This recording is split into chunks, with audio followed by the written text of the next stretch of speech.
Hello everyone, welcome back to my YouTube channel. आज हम discuss करेंगे गेट 2013 के पेपर को और आज जो हम सेक्शन डिस्कस करेंगे that will B modern algebra. साथ ही साथ ये जो वीडियो है ये है पार्ट फर्स्ट वन। तो चलिए स्टार्ट करते हैं आज की वीडियो को। आज का हमारा क्वेश्चन क्या है? Suppose that R is a unique factorization domain and that A and B belongs to R are distinct irreducible elements। तो इस क्वेश्चन में बेसिकली हमें क्या गिवन है कि R जो है वो एक यूनिक फैक्टराइजेशन डोमेन है और साथ ही साथ इसके अंदर टोटल दो एलिमेंट्स जो है वो एग्जिस्ट कर रहे हैं। वो कौन कौन से है? That is A and B, जो कि क्या है, डिस्टिंक्ट है और साथ ही साथ इररिड्यूसिबल एलिमेंट्स है जो कि कंटेन्ड हो रहे हैं R के अंदर। अब इस क्वेश्चन में हमें क्या पूछा गया है? Which of the following statement is true. तो इस क्वेश्चन में हमें कुछ स्टेटमेंट्स दी होंगी और हमें बताना है कि उनमें से कौन सी स्टेटमेंट जो है वो बिल्कुल सही है। And the statements are given in the form of options. So the options for this particular question are as follows. Option A is the ideal which is generated by the element that is 1 plus A is a prime ideal. Option B is the ideal which is generated by the element that is A plus B is prime ideal. Option C is the ideal which is generated by the element that is 1 plus A into B is prime ideal. And option D is the ideal which is generated by an element that is A1 is not necessarily a maximal ideal। तो इस question में basically हमें चार options दिए गए हैं और हमें बताना है कि इन चारों में से करेक्ट आंसर क्या है। तो चलिए डिस्कस करते हैं इस क्वेश्चन के सोल्यूशन को। इस क्वेश्चन के सोल्यूशन को डिस्कस करने से पहले हम डिस्कस करेंगे कुछ इंपॉर्टेंट कॉन्सेप्ट्स को जिनको हम यूज करेंगे while solving this particular question. सबसे पहला जो कॉन्सेप्ट हम डिस्कस करेंगे that will be unique factorization domain. अब ये यूनिक फैक्टराइजेशन डोमेन होता क्या है? तो इस केस में क्या है कि हम मान के चलेंगे कि एक इंटीग्रल डोमेन है जो कि क्या है, that is D under addition and multiplication. इसे हम कहेंगे कि ये जो है वो यूनिक फैक्टराइजेशन डोमेन है अगर ये सेटिस्फाई करता है इन दो कंडीशंस को। सबसे पहली जो कंडीशन है वो ये है कि हर एक नॉन जीरो और साथ ही साथ नॉन यूनिट एलिमेंट जो है D का, उसे हम लिख सके product of the irreducible elements of D। और दूसरी कंडीशन ये है कि फैक्टराइजेशन जो होनी चाहिए वो यूनिक होनी चाहिए अप टू एसोसिएट। अगर एक integral domain that is D1 ये सेटिस्फाई करता है इन्हीं सभी कंडीशंस को, तो हम ये कह सकते हैं कि D जो है वो एक यूनिक फैक्टराइजेशन डोमेन है। So this is the definition of unique factorization domain. Now next example of unique factorization domain is that the set of integers that is Z1 is unique factorization domain. Now next we are going to discuss an important note which is related to unique factorization domain, and that note is that Rx is unique factorization domain if and only if R is unique factorization domain. Now next we are going to discuss the definition of irreducible element. अब ये irreducible element होता क्या है? तो इस case में क्या है कि हम मान के चलेंगे कि R जो है वो एक इंटीग्रल डोमेन है, तो एक नॉन जीरो और साथ ही साथ non unit element that is A1 जो कि बिलोंग कर रहा है R के अंदर, इसे हम कहेंगे कि ये जो है वो इररिड्यूसिबल एलिमेंट है अगर ये सेटिस्फाई करता है इस कंडीशन को। दैट इज अगर हम A को जो है ऐसे लिख सके that is A is equal to B into C, जहाँ पे B और C जो है वो बिलोंग करे R के अंदर, तो उस टाइम पे या तो B जो है वो यूनिट होगा R के अंदर या तो C जो है वो यूनिट होगा R के अंदर। So this is the definition of irreducible element. Now next we are going to discuss the definition of prime ideal. अब ये प्राइम आइडियल होता क्या है? तो इस केस में क्या है कि R जो है वो एक कम्यूटेटिव रिंग है, तो एक आइडियल है दैट इज P1 और ये जो P है वो R के बराबर नहीं है। इसी P को जो है हम कहेंगे कि ये जो है वो प्राइम आइडियल है R का अगर ये सेटिस्फाई करता है इस कंडीशन को। दैट इज अगर ऐसा हो जाए that is A into B जो है वो बिलोंग करे P के अंदर और साथ ही साथ A और B जो है वो बिलोंग कर रहे हैं R के अंदर, तो उस टाइम पे ये हो जाए या तो A जो है वो बिलोंग करे P के अंदर या तो जो है B जो है वो बिलोंग करे P के अंदर, तो उस टाइम पे हम ये कहेंगे कि P जो है वो प्राइम आइडियल है R का। So this is the definition of prime ideal. Now now next we are going to discuss the definition of maximal ideal. अब ये मैक्सिमल आइडल होता क्या है, तो इस केस में क्या है कि हम मान के चलेंगे कि R जो है वो एक कम्यूटेटिव रिंग है, एक आइडल है A जो कि R के बराबर नहीं है। इसे हम कहेंगे कि ये जो है वो मैक्सिमल आइडल है R का अगर ये सेटिस्फाई करता है इस कंडीशन को, दैट इज अगर एक आइडियल मिले R के अंदर जो कि क्या है, दैट इज B1, और ऐसा हो जाए कि A is subset of B is subset of R, तो उस टाइम पे या तो A जो है वो B के बराबर होगा या तो B जो है वो R के बराबर होगा। तो उस टाइम पे हम ये कहेंगे कि A जो है वो मैक्सिमल आइडल होगा R का। So this is the definition of maximal ideal. अब हम आते हैं आज के क्वेश्चन की तरफ, और आज के क्वेश्चन में हम सभी ऑप्शंस को जो है वो डिस्कस करेंगे वन बाय वन। सबसे पहले जो ऑप्शन को डिस्कस करेंगे that will B option A के बारे में डिस्कस करेंगे। तो उसके लिए हम एक काउंटर एग्जांपल लेंगे, दैट इज R जो है वो किसके बराबर होगा, ZX के बराबर होगा, और ये ZX जो है वो एक यूनिक फैक्टराइजेशन डोमेन है, और साथ ही साथ A एलिमेंट लेंगे जो कि किसके बराबर होगा, दैट इज -1 - x²। ये जो A एलिमेंट है ये एक इररेड्यूसिबल एलिमेंट है ZX के अंदर। सबसे पहले तो हम ये डिस्कस करेंगे कि कैसे A जो है वो एक इररेड्यूसिबल एलिमेंट है ZX के अंदर।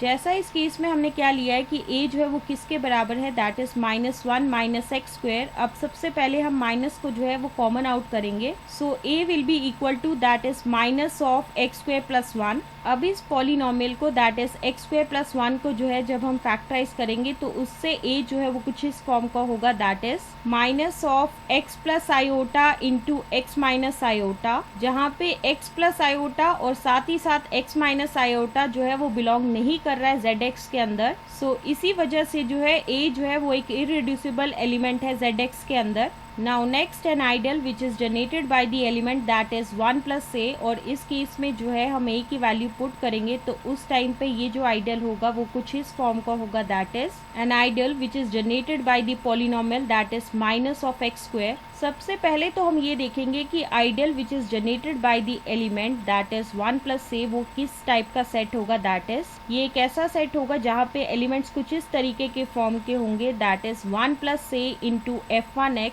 जहाँ पे f1x जो है वो बिलोंग करेगा ZX के अंदर, और साथ ही साथ N ideal which is generated by the polynomial that is -(x²) से वो एक ऐसा सेट होगा जिसमें एलिमेंट्स कुछ इस तरीके के फॉर्म के होंगे, that is -(x² into f2x, जहाँ पे f2x जो है वो बिलोंग करेगा ZX के अंदर, और साथ ही साथ ये जो आइडियल है जो कि जनरेट हो रहा है bye the element that is 1 + a, ये जो है वो प्राइम आइडियल नहीं है। तो इसका रीजन कुछ इस तरीके से है, दैट इज x² जो है वो बिलोंग कर रहा है N ideal which is generated by the element that is 1 + a, जो कि फर्दर किसके बराबर है, that is an ideal which is generated by the element that is -(x²). लेकिन ये जो x है वो बिलोंग नहीं कर रहा है, that is in the ideal which is generated by the element that is 1 + a, जो कि फर्दर किसके इक्वल है, that is an ideal which is generated by the element that is -(x²). तो इस ऑप्शन ए में जो है हमने काउंटर एग्जांपल ली जहाँ पे R जो है वो एक यूनिक फैक्टराइजेशन डोमेन है, और साथ ही साथ A जो है वो एक इररेड्यूसिबल एलिमेंट है R के अंदर। तो इस केस में हमने क्या देखा, N ideal which is generated by the element that is 1 + a,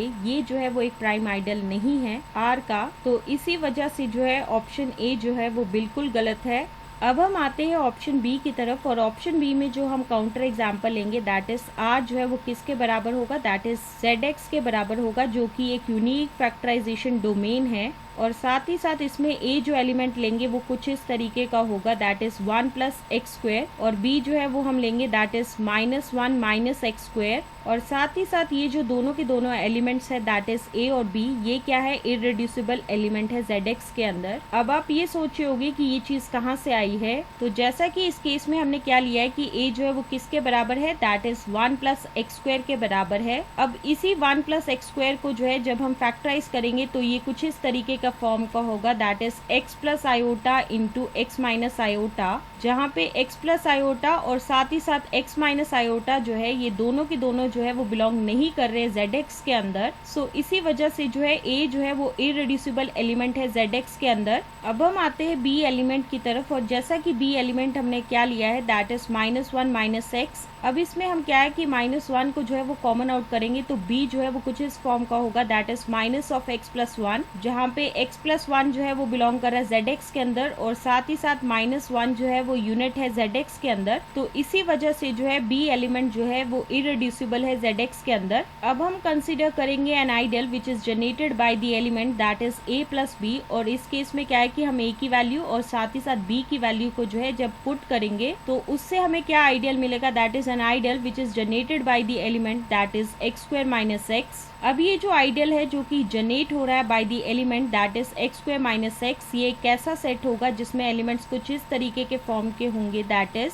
x square minus x into f1x, जहाँ पे f1x जो है वो बिलोंग करेगा zx के अंदर। साथ ही साथ ये जो आइडियल है जो कि जनरेट हो रहा है bye the element that is a plus b, जो कि फर्दर इक्वल किसके है, that is an ideal which is generated by the element that is x square minus x। ये जो है वो प्राइम आइडियल नहीं है R का। अब ये चीज कहाँ से आई है, तो इस केस में क्या है कि x इंटू एक्स माइनस 1 जो है वो बिलोंग कर रहा है N ideal which is generated by the element that is a plus b, जो कि फर्दर किसके बराबर है, N ideal which is generated by the element that is x square minus x। Okay, तो इस केस में क्या है कि ना ही जो है x बिलोंग कर रहा है in the ideal which is generated by the element that is a plus b, जो कि फर्दर किसके बराबर है, N ideal which is generated by the element that is x square minus x। Okay, और ना ही x माइनस 1 जो है वो बिलोंग कर रहा है in the ideal which is generated by the element that is a plus b, जो कि फर्दर किसके बराबर है, that is an ideal which is generated by the element that is x square minus x। तो option B के case में हमने क्या देखा कि R जो है वो एक यूनिक फैक्टराइजेशन डोमेन है और साथ ही साथ इसमें हमने दो एलिमेंट्स लिए थे दैट इज a और b, जो कि इरेड्यूसिबल एलिमेंट है R के अंदर। लेकिन इस केस में क्या हुआ कि N ideal which is generated by the element that is a plus b, वो जो है वो प्राइम आइडियल नहीं है R का। तो यहाँ से हम ये कह सकते हैं कि ऑप्शन बी जो है वो बिल्कुल गलत है। अब हम आते हैं ऑप्शन सी की तरफ, और ऑप्शन सी में हम जो काउंटर एग्जांपल लेंगे दैट इज R जो है वो किसके बराबर लेंगे, दैट इज zx के बराबर लेंगे, जो कि एक यूनिक फैक्टराइजेशन डोमेन है। और साथ ही साथ a जो एलिमेंट है वो हम किसके बराबर लेंगे, दैट इज x के बराबर लेंगे, और b जो है वो हम माइनस x के बराबर लेंगे। तो इस केस में क्या है कि a और b जो है वो इरेड्यूसिबल एलिमेंट्स है zx के अंदर। अब ये चीज कहाँ से आई है, तो उसके लिए हम कंसिडर करेंगे, जैसा कि हमने देखा है कि a जो है वो हमने किसके बराबर लिया है, दैट इज x के बराबर लिया है, जो कि फर्दर किसके इक्वल होगा, दैट इज 1 इंटू एक्स, जहाँ पे x जो है वो बिलोंग करेगा zx के अंदर, और साथ ही साथ 1 जो है वो यूनिट है zx के अंदर। तो इसी वजह से जो है a जो है वो इरेड्यूसिबल एलिमेंट है zx के अंदर। अब हम आते हैं b एलिमेंट की तरफ, और b एलिमेंट जो है वो किसके बराबर लिया है, दैट इज माइनस x के बराबर लिया है, which is further equal to किसके बराबर होगा, दैट इज -1 इंटू एक्स, जहाँ पे x जो है वो zx के अंदर बिलोंग कर रहा है, और साथ ही साथ -1 जो है वो यूनिट है zx के अंदर। तो इसी वजह से जो है b जो है वो इरेड्यूसिबल एलिमेंट है zx के अंदर। अब हम कंसीडर करेंगे N ideal which is generated by the element that is 1 plus a into b, जो कि फर्दर किसके बराबर होगा, that is an ideal which is generated by the element that is 1 minus X square. अब ये जो ideal है which is generated by the element that is 1 minus X square, ये किस तरीके का सेट होगा, ये एक ऐसा सेट होगा जिसमें एलिमेंट्स कुछ इस तरीके के फॉर्म के होंगे, that is 1 minus X square into f1x, जहाँ पे f1x जो है वो बिलोंग करेगा zx के अंदर। लेकिन इस केस में क्या है कि जो आइडियल है जो कि जनरेट हो रहा है bye the element that is 1 plus ab,